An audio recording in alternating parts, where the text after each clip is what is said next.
Good morning, everybody. Good evening. Hope everybody is doing good. Welcome, Good everybody. evening. Good evening. Welcome, Good morning, good evening. So welcome, everybody, on day 4. Welcome, everybody, on day 4 of self-healing retreat. Okay, so we'll do, as we always do, we'll do a quick recap today. What he discussed, so first day, as what he discussed yesterday was meditation gives us two things. One is awareness and the second one is cosmic energy. And both of these together gives us clarity. Now, meditation is a tool to bring clarity in life, and any healing and self-healing or self-transformation is all about following your heart. Now, he talked about the energy science, which is, I felt that was a very important topic and a very step-by-step process that we can follow. So energy side, he said, we are the combination of energy, consciousness, and wisdom. And when we close our eyes in meditation, we conserve the energy. So the first one was energy conservation. Second one was energy maximization. And the third one was energy utilization. Now, when we utilize energy, we become the best version of ourselves. I'm not going too much in detail on all of these, but I hope you can watch the video again to see the details of it. When we practice silence, emotional healing happens. This is very important part. Then he talked about emotions. Emotions is energy in constant motion. And I've learned this before, that we should never, ever suppress our emotions. Especially when we have a negative emotion, we need to talk it out. And there should be a way to do it, which he said should be without judgment and healthy space.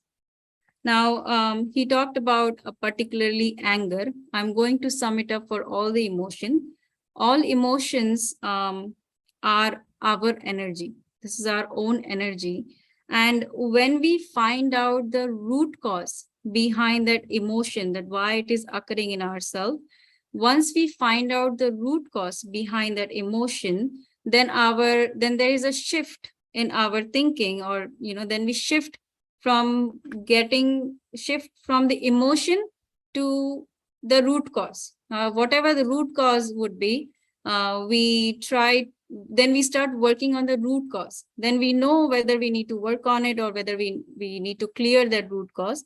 And that will help to clear the emotion or to express the emotion. He also talked about what is really important to express the emotion. It's a proper communication. In any relationship, you need a proper communication. Very important thing, that we always blame others for whatever the emotion that is, especially the negative emotion that is generating in ourselves. What we really need to focus in is that emotion that is generating is your emotion, not somebody else's emotion. The other person could be the trigger, but really we are the one. It's our emotion. So we are the one who is generating. The other person is just a trigger. So we need to focus. We need to focus on our energy, that cause, that what is the reason that energy is generating, that the emotion is generating. And then he talked about how the the difference between the non-meditative and meditative person. So the non-meditative person usually react. The meditative person respond, become the witness of a situation. Now, how to deal with emotions? He listed 3 things, very, very important. The first one is to respond. The second one is mauna, or silence. And the third one is mindfulness.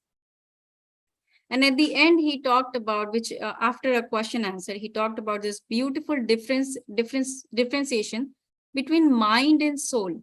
So, which was my favorite part. And what he said is, why comes from mind, why not comes from soul. The soul wants to explore, and mind wants to create a doubt.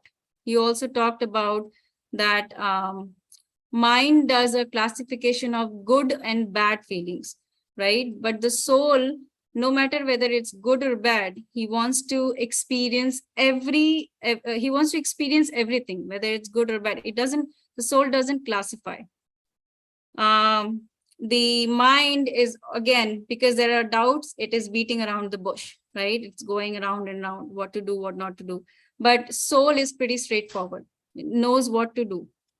Again, in mind, there is a control. Again, there is no change. And in soul, no change, meaning the mind doesn't want change. It doesn't like changes too much. But with the soul rejoices that change. So that's all he talked about yesterday. Very, very important wisdom. I feel that was a very deep wisdom yesterday. And I hope he's here. I welcome him. I welcome him for day 4. Sir, it's all yours. I made you co-host. Welcome. Okay. Namaste, friends. Let us drink some water, sit comfortably, close your eyes and start the meditation. Darken your room. Remove the eyeglasses. Sit comfortably,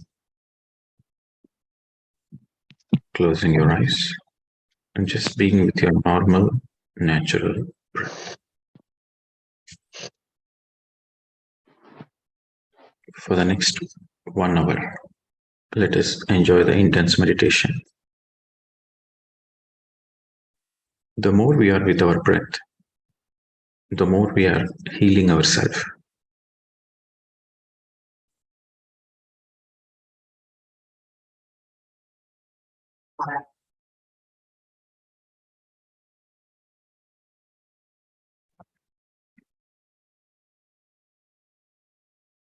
Only our meditation will help us. Apo Deepo Bhava. Only you can light your inner lamp. Only you can heal yourself. Only you can help yourself. Nobody else can help you. Nobody else can heal you.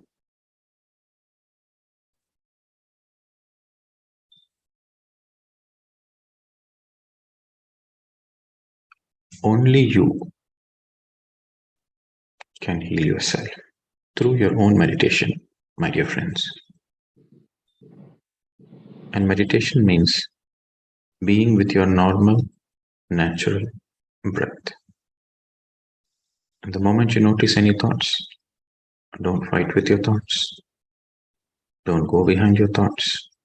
Don't be worried about your thoughts. Immediately come back to your breath again and again. And absolutely no expectations whatsoever.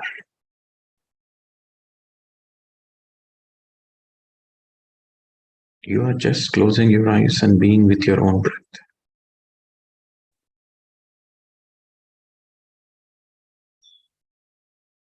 Let the meditation happen or not happen, you are least bothered.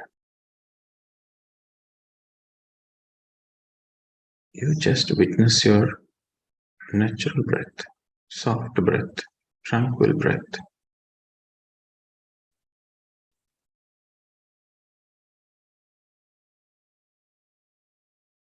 You become one with your breath.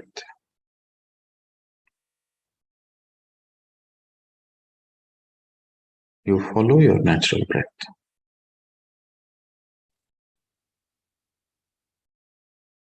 For the next 1 hour, please don't open your eyes, come what may. Let your mind totally surrender to the breath. When you don't open your eyes, the mind naturally surrenders to the breath. The only thing we need to do is not to open the eyes and just witness your own breath, a passive witness.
Final 10 seconds. Gently place your hands on your eyes.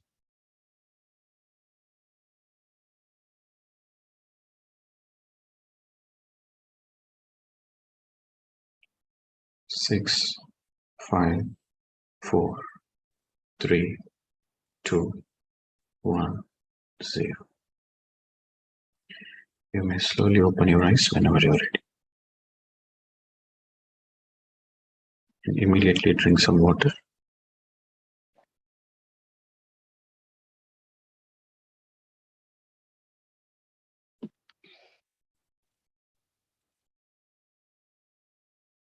And stretch yourself, stretch your body. Whenever you're ready, take your pen and notebook.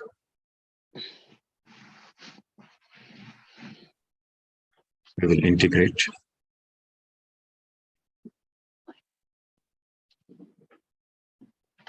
We will take more questions today and try to understand and integrate whatever we have learned so far. When you ask the right question, what is the right question? What is the definition of right question? The right question is a question which helps you in your growth. The right question is the question which not only helps you, but also helps others.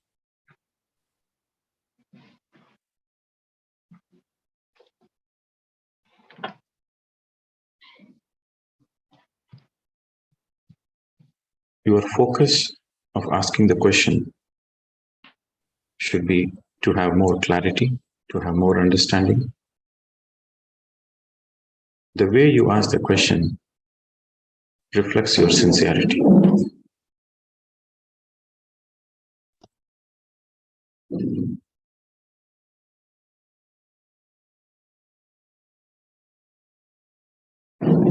There should be a certain open-mindedness to learn new things. If you're closed-minded, then there is no possibility of evolution. So while you're asking the question, you should be open-minded to learn new things. Then that becomes the right question.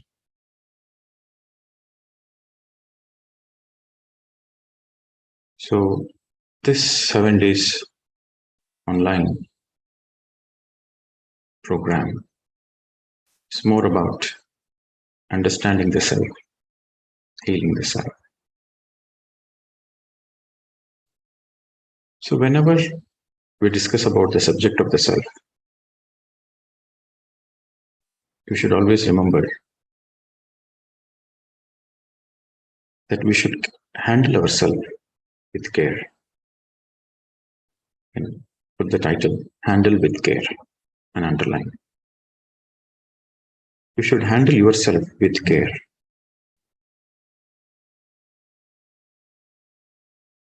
TCL, tender care and love. It is like when you're carrying a glass, when you're carrying a big glass piece from one place to another place, it's very fragile. So you should carry it with utmost care. If you don't handle it with care, when you drop it, the glass breaks into pieces. Similarly, if you don't handle yourself with care, then the self goes through a lot of suffering and pain. You lose hope in life. And that's why people commit suicide. People commit suicide because they don't handle themselves with care. So it is very, very important that you handle yourself with care. So how do you handle care? You handle yourself with sensitivity and gentleness and kindness. You have to be very, very sensitive to yourself. You have to be very gentle to yourself, and you have to be very kind to yourself. To be kind to yourself means there is no self-judgments. There's absolutely no self-judgments whatsoever. We don't understand many things about ourselves. We don't understand our Janma Parampara. We don't understand the very purpose of this life. We don't understand where the soul has come from. We don't understand where the soul goes after death. We don't understand anything about ourselves. So when you don't understand anything about yourself, how can you judge yourself? Very simple logic. When you don't understand anything about yourself, how can you judge yourself? Do you know how many lifetimes you have taken? Do you know which star system you belong to? Do you know why you have chosen this particular parents? Do you know what is your journey to the future incarnations? We don't know many things. So when we don't know many things about ourselves, then you should be very sensitive to ourselves. And the most important point to understand is everybody, every soul is doing their best at any given point of time. Every soul, every cell is doing their best at any given point of time in any incarnation. So which simply means whatever you are doing your best. Whatever you do your best. So naturally the self-acceptance and self-forgiveness comes. You are always doing your best. And when you understand everybody is doing their best, it is easy to forgive others. Even though they have hurt you, even though the other person has hurt you, you understand that they are doing their best. So the forgiveness comes naturally. The important point to understand is only people who are very close to you, only you feel the hurt from them. A stranger cannot hurt you. Only people who are very close to you, you feel the hurt from them. Because there is expectations that they should understand you, that they should be kind to you. But are you understanding yourself? Are you kind to yourself? Are you sensitive to yourself? If you yourself are not sensitive to yourself, how can you expect sensitivity from others? So my dear friends, handle with care. Yourself should be handled with care. With the understanding you are doing your best. And whatever happens in life, it happens for good. This is another point to always remember. Whatever happens, happens for good. There is this famous statement from this enlightened master, Chadbach. The depth of your belief in injustice and tragedy is the mark of your ignorance. The depth of your belief in injustice and tragedy is the mark of your ignorance. If you believe there is injustice happening in your life, then you are a very ignorant person. If you believe there is tragedy, then you are a very ignorant person. Because from the soul perspective, there is no tragedy whatsoever. There is no injustice whatsoever. In the God's kingdom, there is no injustice whatsoever. How can you expect the very creator, God, to do any injustice? How can you expect in the God's creation any tragedy can be there? So from the mind perspective, when you are stuck in the mind, then you see a lot of injustices and tragedy. When you see from the soul perspective, there is a perfect learning opportunity. Every situation is a learning opportunity.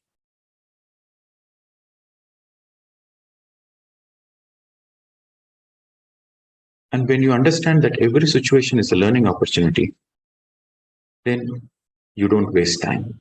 You don't waste time in self-judgments. You rather focus on what is that I need to learn.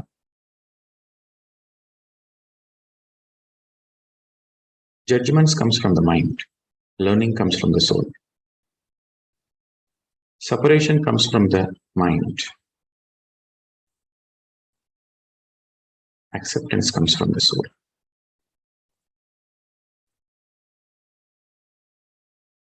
Competition comes from the mind. Collaboration comes from the soul. So the more you meditate, the more your ability to see from the soul perspective. Unless you are a regular meditator, you underline the word, unless you are a regular meditator, not meditating one day off, 2 days meditating, 2 days off. No, you are a regular meditator. Every day you meditate. Unless you are a regular meditator, and also you do the right meditation. What is the right meditation? The right meditation is which helps to empty the mind and connect with yourself. So unless you do regular meditation and right meditation, you cannot see from the soul perspective, my dear friends.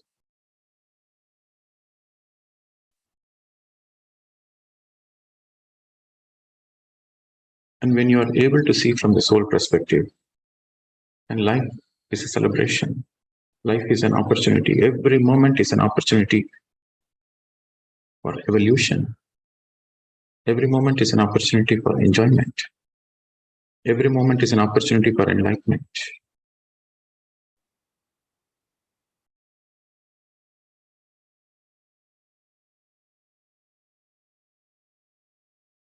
So the most important point to understand,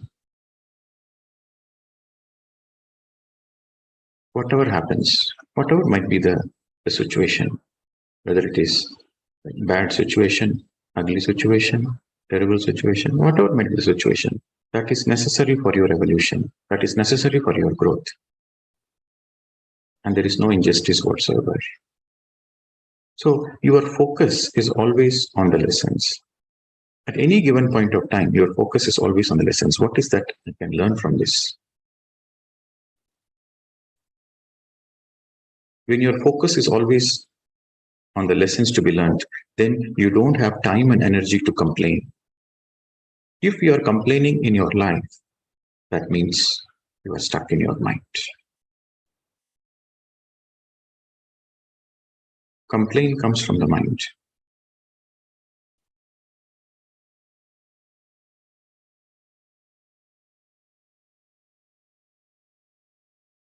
And how do you handle with care?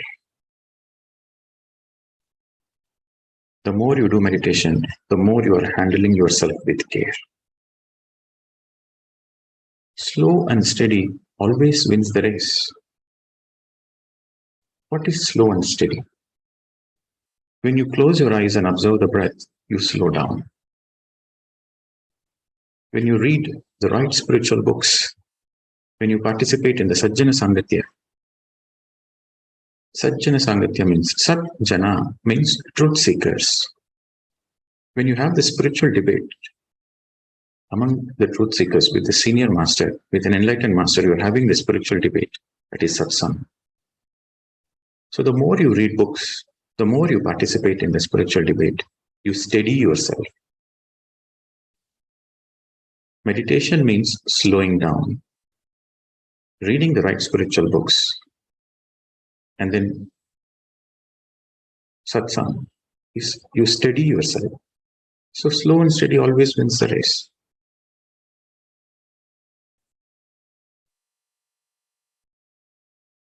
Reading the books is called swadhyaya.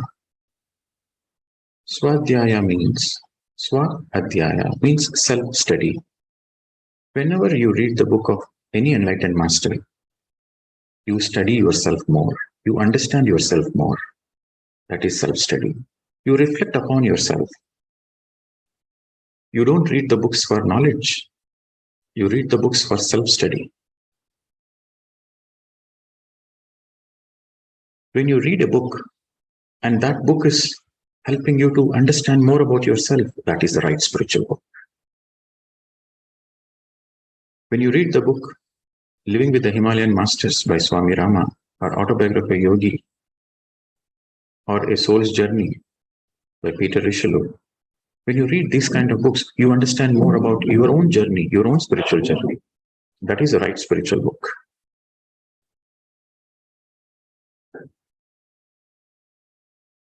So let us integrate whatever we have understood so far, because it is very important. Whatever we learn, we consolidate, we integrate, and then we learn new things. If you try to learn everything at a single time, you get confused.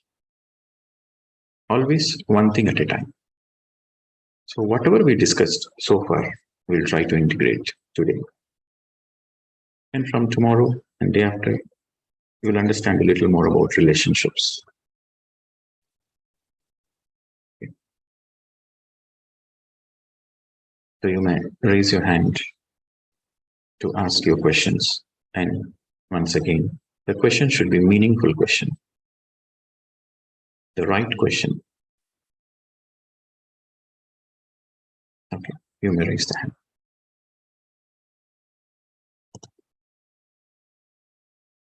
And when you're asking the question, please introduce yourself, just your name and where you are from.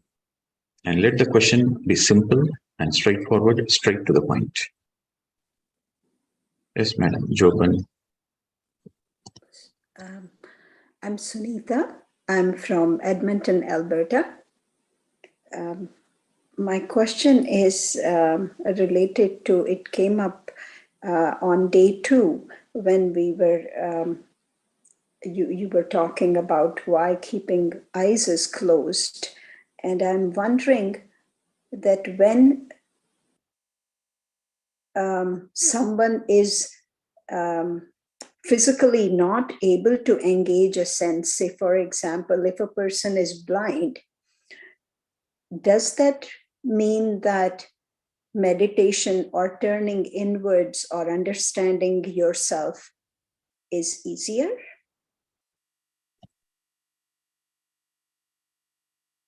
Closing your eyes and also observing your breath. Right. Okay. Just because you close your eyes, it doesn't mean you understand everything. You have to be with your breath, because your breath is the link. Your breath is the bridge from the known to the unknown. Okay, to understand your bigger self, you understand the bigger purpose of life, you understand the unknown side, because what you see in the physical is a limited perspective of yourself. But what we don't know is the bigger perspective of ourselves. So the breath is it's like a bridge. The breath is the bridge which takes you from darkness to light, from suffering to bliss, from confusion to understanding. So the breath is the bridge and the link. Just because you close your eyes, when you close your eyes, you conserve the energy. But when you are with your breath, that reveals the truth. The realization of the truth happens only when you are with your breath. So, okay. Sir, I'm still a little bit confused about, I understand that breath is the link. So whatever else we do is just to assist us in the process. But if we naturally are not engaging a lot of senses, for example, if I'm blind, is it easier for me? If I'm deaf, my engagement with the world, is that easier for me to turn inwards to meditate? Yes, naturally, very naturally. So that's why you see the people who are physically challenged, they might be a blind person, but their ability to sense the things, their audio, the way they can hear is very minute and very sensitive. So because they have this, they don't waste energy through the eyes. So they become super sensitive, super receptive. Just with the touch, they can say, who is that person? Just with the voice, they can say, who is that person? Okay. So we have to understand through eyes, 80% of the energy is spent. 80% of our energy is spent through our eyes. So that's why it is very, very important. You should not waste, you should not see unnecessary things. Whenever there is no work, simply close your eyes. So when you're closing your eyes, you are conserving the energy. I think I said it yesterday. When you close your eyes, you conserve the energy. Maximum energy is conserved when you close your eyes. And when it is needed, we open the eyes. When there is something beautiful to look at, we open the eyes. When there is some work to be done, we open the eyes. When there is no work, simply we close our eyes so that we conserve a lot of energy. Okay, so your understanding is right. For the physically challenged people, it becomes easier to go inwards because they're not wasting too much energy. Thank you. Okay. Yes. So next, Valsala Nair. Good morning, sir. I am Valsala Nair from Trivandrum. Can you hear Yes, me, madam. sir? Yes, madam. Go ahead, please. I perfectly understand what all you have said, and I have already attended 2 of your self-transformation programs also. But now also, today also, the same question persists in my mind that when we do Anapana, we want to bring a no thought state of mind, but while watching the breath also, are we not using our mind again and again, not only in the beginning, as you said yesterday, throughout the process, are we not engaging our mind to watch our, to be with the breath? No. Right? In the beginning, okay. In the beginning, yes, you use your mind a little bit. But slowly, slowly, the witnessing starts happening. Okay, when you are regularly and sincerely meditating every day, the witnessing of the breath happens, where you are not doing anything, but naturally you get into a passive mode, like you step back and the witnessing starts happening without you making any effort. The witnessing starts happening. And we have to understand that witnessing is a quality of the soul, it's not from the mind. And when the witnessing starts happening, that means you are in a meditative state. But it takes time. You know, it takes time. And there is no need of any rush. You just be with your breath, and the witnessing happens very naturally. So you observing the breath, yes, you use the mind. But when the witnessing happens, like, you don't do anything. When you don't do anything, the only thing which is happening is the breath. And you are witnessing that breath. So when that witnessing happens, so that is a zero mind state. The witnessing is the quality of the soul. Some people also say that, sir, I've been meditating, I'm closing the eyes and I'm observing the breath. But I notice somebody observing, I notice an energy or a presence around me, observing the breath. So that somebody is their higher self. So when you enter into a meditative state, you see, you are the observer. You are the observer, and the breath is the observed. When the observer becomes observed, see, you are the observer, and the observer becomes observed. So that observer is your higher self. Your soul, your higher self is witnessing you, witnessing the breath. It happens very naturally. You don't need to make any effort. The only thing is you need to be sincere and serious every day. Sometimes people get scared in their meditation. I'm closing my eyes and observing the breath, but I notice somebody observing me. They get scared. So you don't need to be scared. So that is your higher self. Okay. So that means, just one more question. Sorry to. Is this observation the same like what we do in Vipassana meditation, standing aside and watching our breath and the thoughts coming?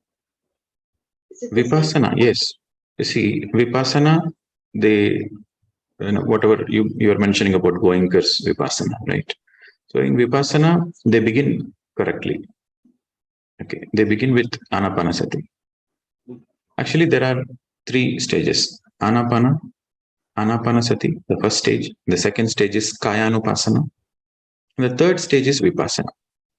Okay, there are 3 stages. So in Anapanasati, you close your eyes and observe the breath. So more and more you observe the breath, the more your mind becomes empty. And the more you absorb, you harvest a lot of cosmic energy. And the energy goes all around your energy system, chakra system, nadi system, your energy body, etheric body. So you feel a lot of tingling sensations around your body. You feel a lot of energy movements around the body. So you observe that your body, kaya means body. Kayanupasana means you observe the energy movements in the body. The healing happens when the energy is flowing through the etheric body. A lot of healing happens on the physical level. A lot of energy movements happens on the etheric level. So when you are able to witness that means you are in the second stage, which is Kayanupasana. But you are not the body. You are Atma. So you have to go beyond it. That is Vipassana. So when you go beyond that, observing the energy movements in the body, then your third eye gets perfected. So you are able to see metaphysical things, not the physical things, metaphysical things beyond physical, which is the third eye perfection. So that is Vipassana. But in the Vipassana centers, they misunderstand Kayanupasana with Vipassana. So they first begin with observing the breath. After a few days, they say, get your focus on the energy movements in the body. And they get stuck there. So you have to come back to the breath again. Unless you come back to the breath again, you cannot go into the third stage, which is the Vipassana stage, which is the third eye activation and the third eye perfection. Okay. So there is a misunderstanding. They misunderstand Kayanupasana with Vipassana. So that's why I say, come back to the breath. Whatever happens in meditation, whatever happens, whether you might feel pain in the body, whether you might feel a lot of energy movements, or whether you see any colors, enjoy that experience. Whatever might be the experience in meditation, enjoy the experience and come back to breath. Come back to breath. So when you come back to breath, you are not stuck on the body level. You are not stuck on the physical body. You are not stuck on the energy body. Okay, you go beyond the physical and the energy body. Then you connect yourself. See, we have 7 bodies. If you go to YouTube, I have given a lecture on 7 bodies. So we have 7 bodies: physical, etheric, astral, mental, causal, supracausal. So our real self, if you want to connect to the real self, you have to come back to the breath and not get stuck in the physical or the energy level. Come back to the breath. Come back to the breath. Sometimes people ask the question, sir, I get so many experiences in meditation. What should I do? I say, enjoy the experience. Whatever is the experience in the meditation, witness the experience, enjoy the experience, let the experience come and let the experience go. You come back to the breath. Then the Vipassana happens. The third eye perfection happens.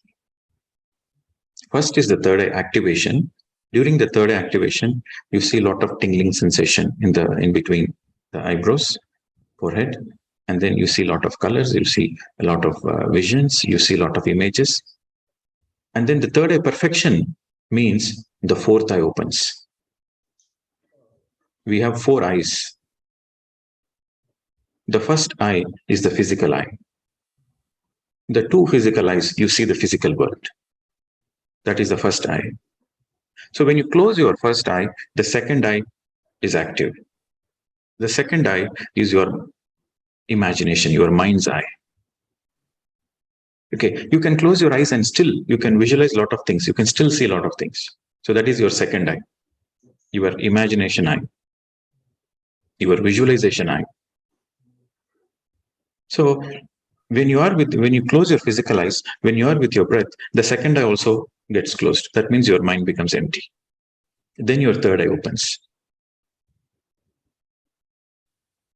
And then you come back to the breath. You are not attached to any of the third eye visions. You are not attached to any of your experiences.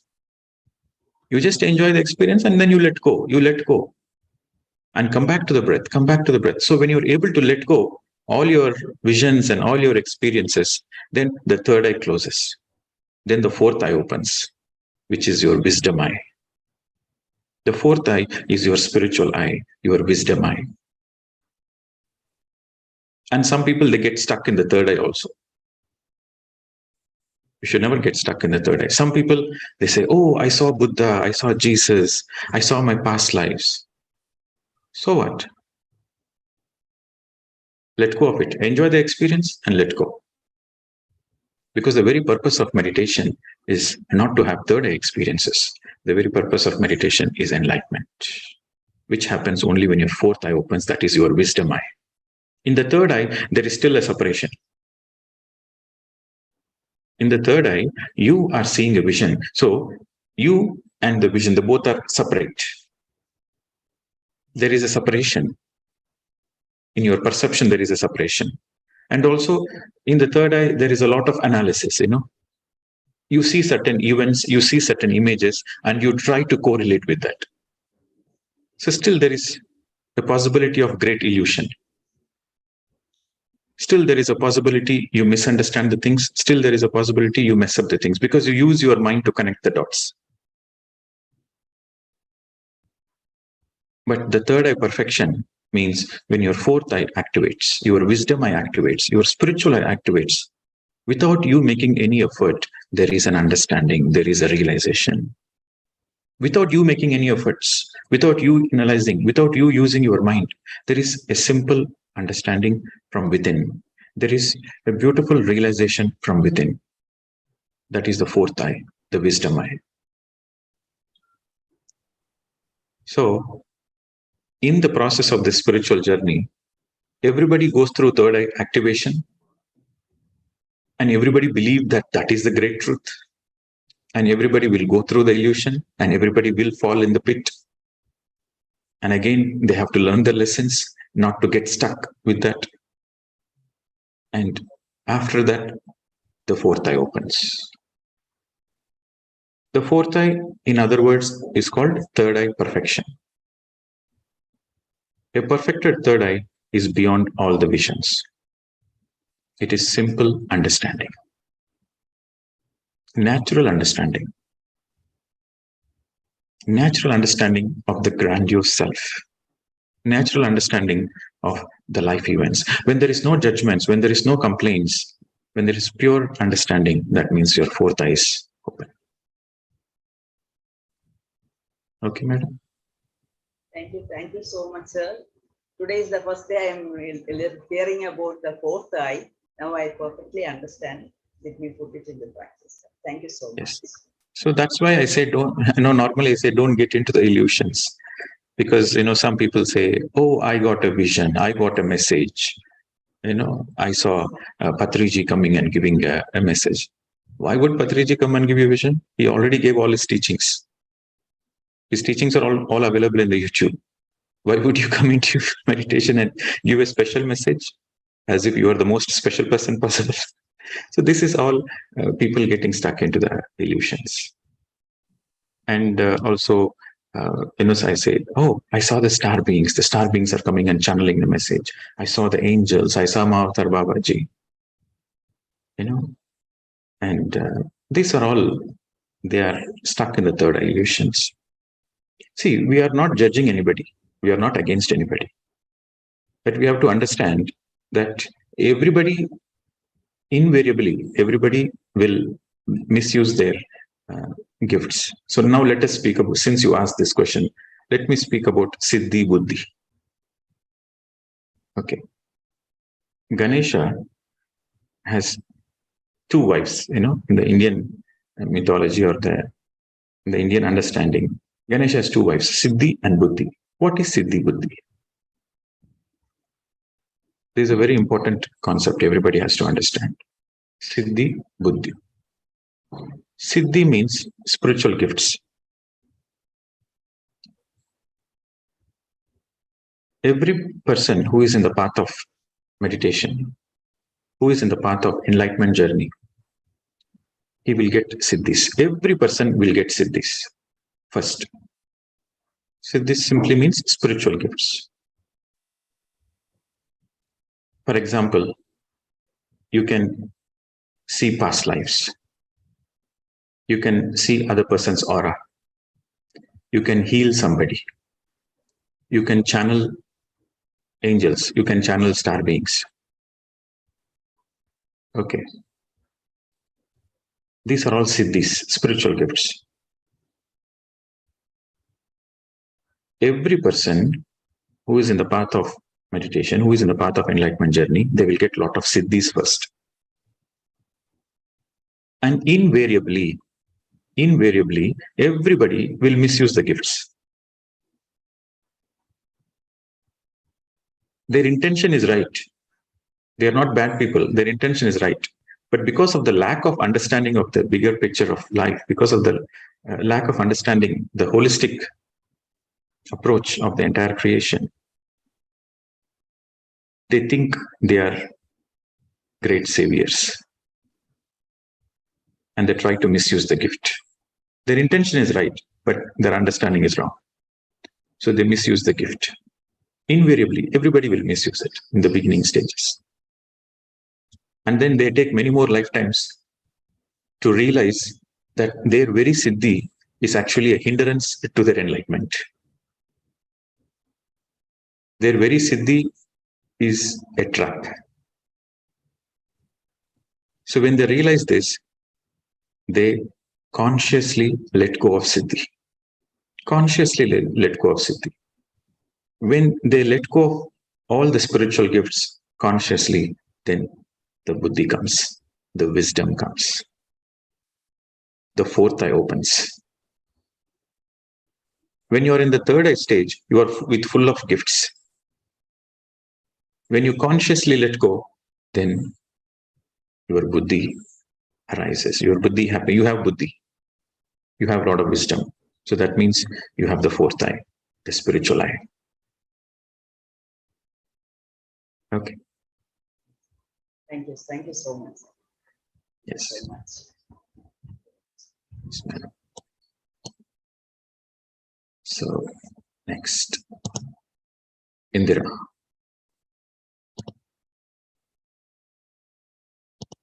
You're on the mute, madam. Can you unmute?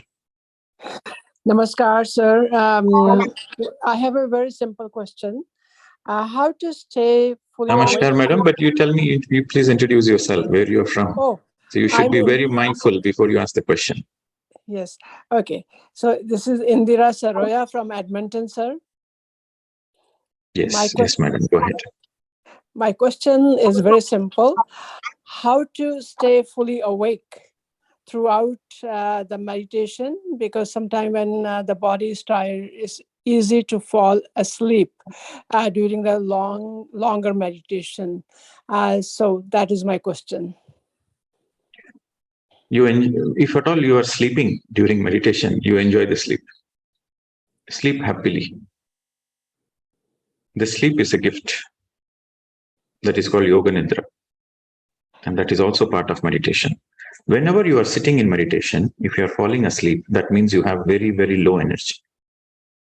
So that Yoga Nidra, that meditative sleep, is a gift for you to recharge yourself quickly. So that is a gift. That is part of meditation. Sleep happily. But when you are recharged, there will be a moment after you get fully recharged, then you automatically become awake.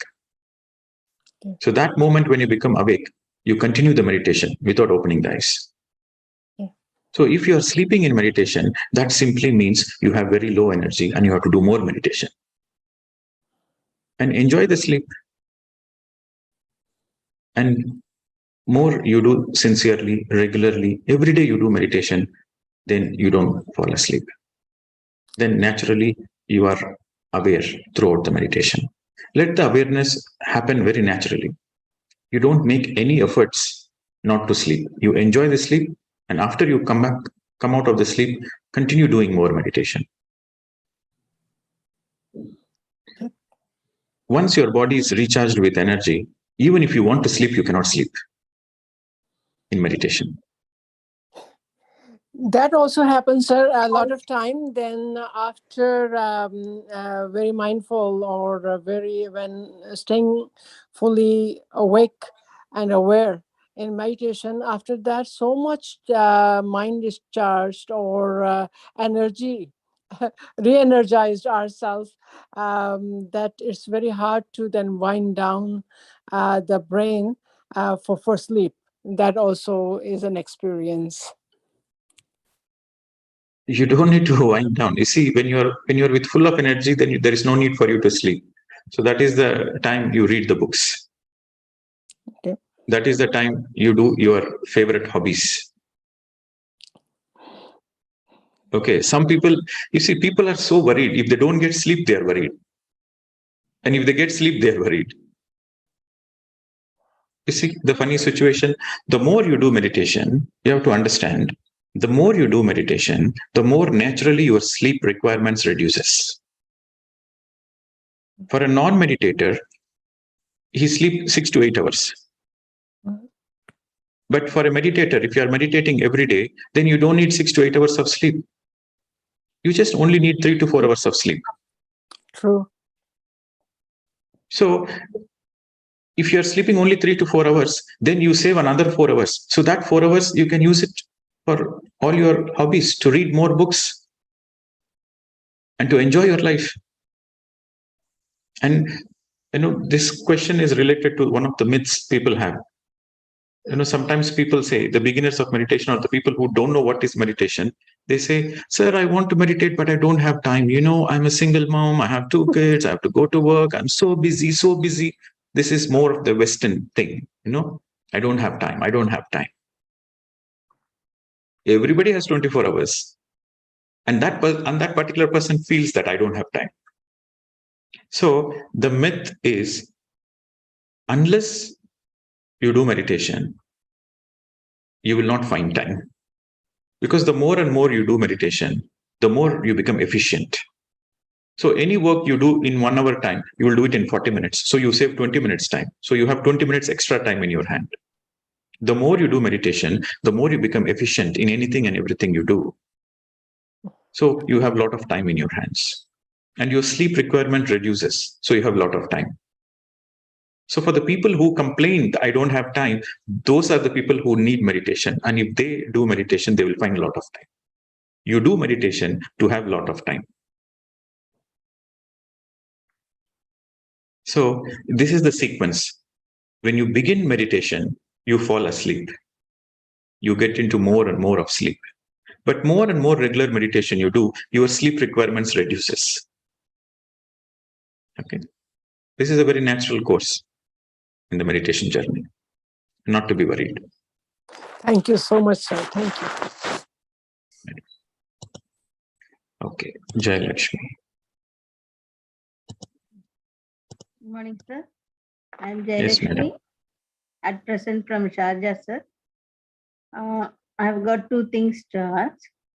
During meditation, when we sit, we switch on the music, even though it is instrumental. Sometimes I feel it should be of a melody type rather than with the jarring instruments coming in between. I get distracted. Is what to do? I feel like having melody music behind, or without music itself is fine. You choose You choose the music of your own choice. Whatever the music is your liking, is your favorite, whatever the instrumental music helps you, you choose that music. Okay. And generally music helps, because when you listen to, when there is a music, your mind gets into a calm state very quickly. Music helps to calm your mind. And then when you're focused on the breath, the mind becomes empty quickly. So music helps, but it is your own choice what kind of music to listen. And if you feel, no, without music I feel better, then do without music. It's all your choice.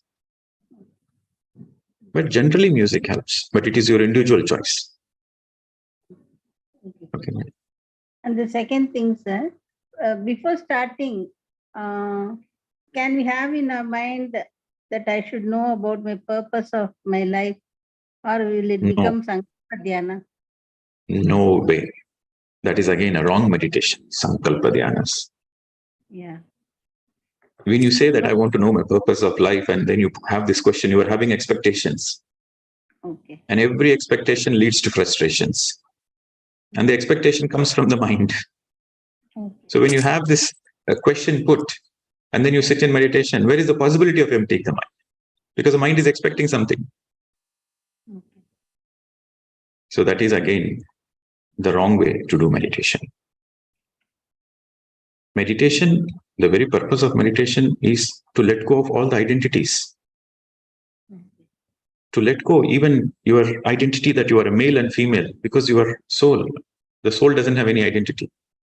So unless you let go of all the identities, unless there is no expectations whatsoever, then you go beyond the mind. Then you experience yourself, you realize yourself. That is self-realization. But some people, they have this so-called Sankalpa Dhyanas. They having some intent and having some expectations, having a question. See, it is okay. In general situation, you're looking for some answers, or you need some clarity in certain aspects of your life. It is okay to have this intent that I need clarity. And you have this intent and you have to forget about it. The clarity will come in its own divine time. The clarity might happen during meditation, or in your dream state, or when you're walking on the road, or when you're speaking with your friend. The understanding and the clarity might happen anytime. It's not necessarily the clarity should come in meditation. So while you can have this intent that you need clarity regarding certain aspects of your life, just that simple intention is fine. But you don't need to put the intention and sit in meditation. That disturbs the very process of meditation. Okay. Sometimes you don't need to put the intent, but there is a desire to know the truth from your being. That itself will give you clarity. Okay. So no Sankalpa Dhyanas. The very purpose of meditation is to let go of even the identity. Then only the self-realization happens. Then only the clarity arises. If you want clarity from the fourth eye perspective, you have to let go of the things. Okay. Okay. Thank you. Yes, ma'am. All right. So I think we have more hands raised. So I'll take one last question, and we'll take the rest of the questions tomorrow. Okay. So don't be disappointed. Please write down your question. We'll take more questions tomorrow. So this will be the last question. Lalita ji. Good morning, sir. Very happy. Yes, madam. Where are you from? I'm Chennai, sir. You're from Chennai. Thank you so much. Yes, thank you so much to allow me. I'm actually practicing meditation for a long time, maybe 2 years, more than 2 years. I know asking this is a silly question, but because today you said third eye If and you fourth know, eye. if you know it is a silly question, why waste my time, madam? No, but I still want a clarification. Otherwise, it will be stuck in my mind always. Because you said third eye and fourth eye. because I So if you still need don't. clarification, then it is not a silly question. Okay, go ahead. Okay, sir, thank you for correcting me. I still don't get any visions. So, is that my third eye is still not activated? Like the third spiritual eye is fourth eye, you said. So the vision eyes, which we say, you said that when you meditate, you will have that visions. I don't see any visions. So is that the meditation which I'm doing is not enough, and I have to do more? Like I meditate almost 4 hours, 2 hours in the morning, 2 hours in the night. So should I increase more? Is my question. Congratulations, And in madam. between also. Congratulations. If you're not having any visions, that means Okay. you are beyond the third eye. Thank you so much, sir. Okay, so this is also some people, they go through this unnecessary confusion because they hear so many experiences and sharing from the other people. They say, I saw this, I saw that, and a lot of vision. So they compare, and that demotivates them to, okay, maybe I'm not doing the right meditation. That is not right.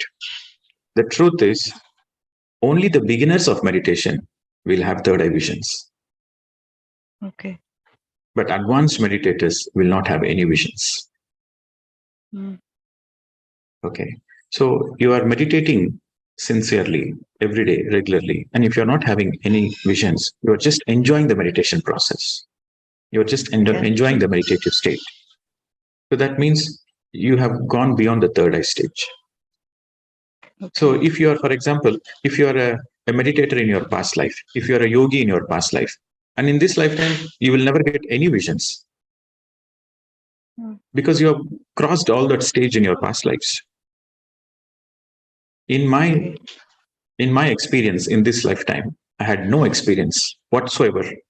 I meditated very intensely for 2.5 years, 8 to 10 hours per day. No experiences, no visions, no astral travel, nothing. Then later on, I understood in my past life, I'm already a meditation teacher. Okay. In my past life, I'm already a yogi. So in this lifetime, I will never get any visions. See, there are two kinds of experiences. The first is metaphysical. Metaphysical means all this third eye, astral travel, they are metaphysical experiences. So only a beginner of meditation will go through all those experiences.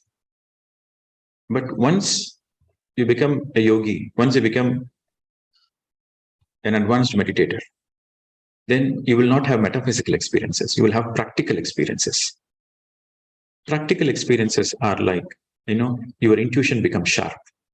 You know whom to meet, you know what to do, you know what not to do, which project to start, which business to start, which person to contact, which person to make friendship, which person to stay away. So you will get all these practical experiences. Okay. So in the beginning, metaphysical experiences, and at a later stage, practical experiences. Okay. Your intuition becomes sharp. Okay, madam. Understood. Thank you, sir. Because I was always thinking, so many people saying so many things. Maybe I'm not doing enough meditation. So whenever I'm at work, also, whenever I get some time, I sit down there for an hour or half hour. No one disturbs me, but they allow me to do that because it's a family business and I work there for them. So I thought, let me ask if I need to increase more in the night time or daytime in the morning. You are perfect. You are as you are. Just okay, sir. Don't have any stress and expectations. No expectations, but I just sometimes enjoy the meditation. I need to just enjoy the meditation and enjoy the life. That is more important. Your purpose of meditation is to enjoy the life. So enjoy life to the fullest. Yes, sir. Thank you so much. Thank you, Pradeep. Thank you all. Yes. All right, friends.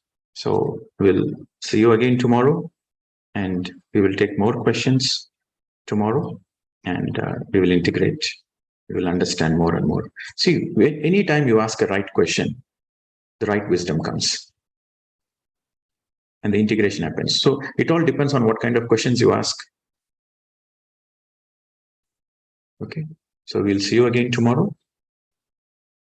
Yes, Prachi, you have something to share? If it is Yes, any sir, questions, we'll continue tomorrow. Yeah, there was a question from the YouTube. So you want me to? We'll take it tomorrow. Okay, sir. Okay. Thank Thank you very much. Namaste to all of you. And we'll see you tomorrow. Thank you. Thank you. Thank you, everybody. Thank you, sir.